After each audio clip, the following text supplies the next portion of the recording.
People have been asking this question. Who is the next great quarterback in the NFL? I mean, Tom Brady will only be playing for so much longer, and Aaron Rodgers is only getting older. So who is next? Who is that next great quarterback in the NFL? Most people would say it's going to be Carson Wentz, Deshaun Watson, Patrick Mahomes, maybe even Jared Goff.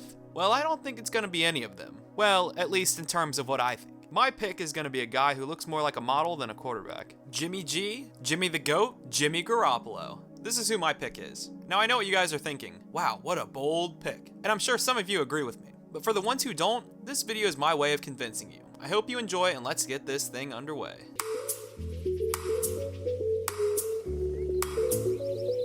Jimmy Garoppolo is an up and rising star in the NFL, and everyone kinda didn't know about him. Now where did this cool cat come from? Well, Jimmy G was born on November 2nd of 1991 in Arlington Heights, Illinois. And something I wanted to keep in mind is that Jimmy is 26. He is much older than any other quarterback I mentioned. But I still think he is the most promising QB, so carry on with the video. Jimmy was raised by a big Chicago Italian family, and he is a family man, so I gotta give respects to my boy. In high school, Jimmy played quarterback and linebacker, and he was great at both. Jimmy has your typical quarterback build, but the man is also jacked, so it's not surprising he played linebacker. During high school and his junior and senior seasons, Jimmy G in 19 games passed for 3,136 yards and 25 touchdowns. Jimmy was not highly recruited out of high school. He had some FCS offers, but definitely no FBS schools. One of the schools that he had an offer from was Eastern Illinois. Eastern Illinois has some notable alumni: Tony Romo, Sean Payton, Mike Shanahan, whose son is the 49ers head coach Kyle Shanahan, which is a funny connection.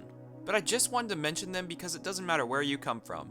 If you can play, the NFL will find you. So Jimmy's time at Eastern Illinois was a fast-paced type of offense. Looking at Jimmy's stats, he consistently passed for 1,000 more yards each season. And in his senior season, this dude passed for 53 touchdowns and only 9 interceptions. He was very talented for a QB, but scouts worried about him playing in such a fast-paced offense. But of course, if anyone has a weakness, the media covers it like he can't play. Jimmy has the body and size of a stereotypical quarterback, and he is very accurate and commands a huddle. His time at Eastern Illinois shows this kid can play. He consistently got better, and his stats show for it. He always has a smile on his face and he plays hard. So how did he fall to the second round of the NFL draft? Well, first, let's look at who went ahead of him. The Jaguars took Blake Bortles with the 3rd pick, the Browns took Johnny Manziel with the 22nd pick, the Vikings took Teddy Bridgewater with the 32nd pick, the Raiders took Derek Carr with the 36th pick, and the Patriots took Jimmy G with the 62nd pick.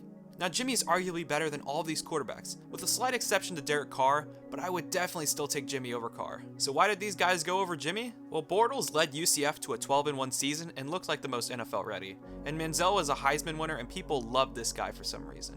In Bridgewater's last 2 seasons at Louisville, they only lost 3 games, and they won the Sugar Bowl versus Florida.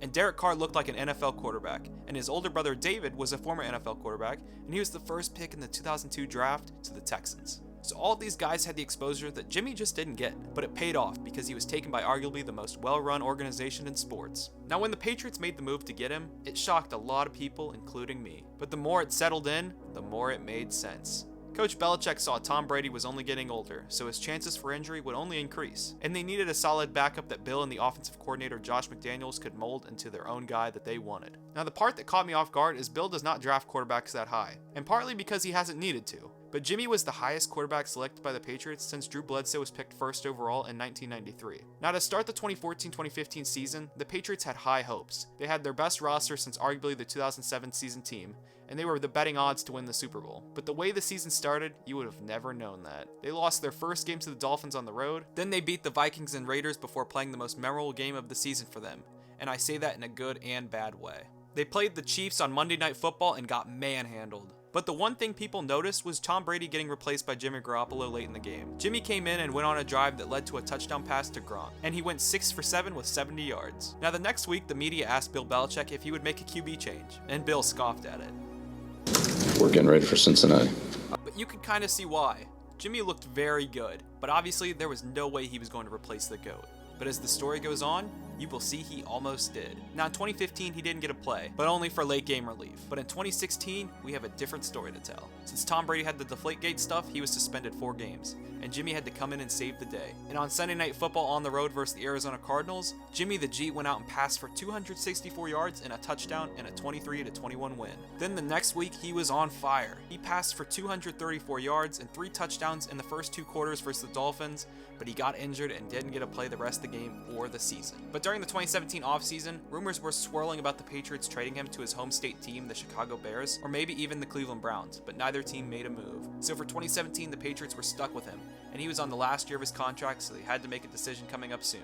And on October 31st, the Patriots traded him to the San Francisco 49ers for a second-round pick. And the Patriots did not get at all what they deserved for Jimmy, but they at least got the pick back they used on him. So now as a 49er, it was said that he was just going to watch the rest of the season and start next season, but my man came in versus the Seahawks, and on the last play, he scored a touchdown, so people knew it was time for him to take the starting job. Jimmy started the rest of the season, and this is really where his legend takes off. The 49ers were the second worst team in football before they traded for him, but once they got him and he started for the team, they won 5 games in a row to end the season. They went on to beat the Bears and the Texans before taking on the Titans, and Jimmy G put on a show. Down 1 with 1:07 left, Jimmy took the 49ers down the field and got them in field goal range to get themselves the win. And to close the season, he put on an offensive show versus one of the best defense in the Jacksonville Jaguars, winning 44-33. And then they beat the Rams in their final game 34-13, but the Rams were resting their starters. So as an all-time starter, Jimmy is 7-0, and he's the first QB to do that since Ben Roethlisberger.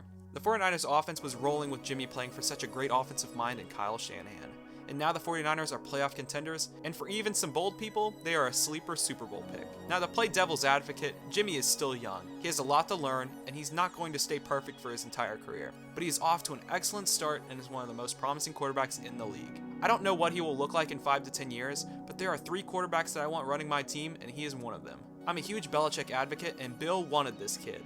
He didn't want to trade him, but he had to. Now, I won't mention what some people think is the reason, because I don't get caught up in rumors. But what I can say is Jimmy G will be one of the best quarterbacks in the NFL next year, and I can't wait to see his progress. Thanks for watching, everyone, and come back for more sports stories and evaluations coming soon.